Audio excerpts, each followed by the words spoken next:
இபாதத்து நடக்கல அந்த தூதருக்கு. அன்புள்ள சகோதரர்களே, எல்லா விதத்திலும் முன்மாதிரியாக இருந்துவிட்டு அவ்வளவு கொள்கை தெளிவு நபிகளுடைய பிரச்சாரத்தில் என்ன இருக்குது? கொள்கை. ஒரு முஸ்லிம் அல்லாத சகோதரர் மிக ஈஸியாக புரிஞ்சு கொள்ளார். முஸ்லிம் என்றா யாரும் அல்லாஹ் மட்டும் தான் வணங்கணும், அல்லாஹ் மட்டும் தான் வணங்கணும், முஹம்மது ஸல்லல்லாஹு அலைஹி வஸல்லம் பின்பற்றணும். இதான் இஸ்லாத்துடைய கொள்கை. இதான் இஸ்லாத்துடைய கொள்கை என்று மிக தெளிவாக விளங்கப்படுத்துகிற ஒரு கொள்கை தெளிவு இருந்ததை பார்க்கிறோம். ரசூல் ஸல்லல்லாஹு அலைஹி வஸல்லம் அவருடைய நிலை பலகீனமான நிலையிலிருந்து அந்த இறை தூது அவரை பலப்படுத்தியதை நாம் என்ன செய்கிறோம் பார்க்கிறோம்.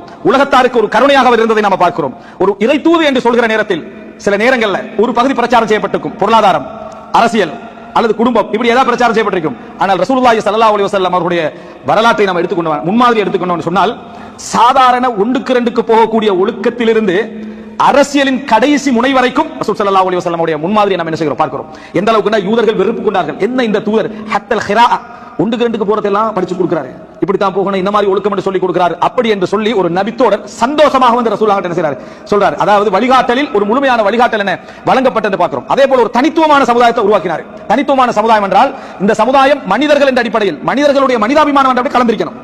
ஆனால் கொள்கை என்ற அடிப்படையில் தனித்துவமா என்ன செய்யணும் இருக்க வேண்டும் என்ற தனித்துவமான சமுதாயத்தை ரசூலுல்லாஹி ஸல்லல்லாஹு அலைஹி வஸல்லம் உருவாக்கினார் என்பதை பார்க்கிறோம். அன்புள்ள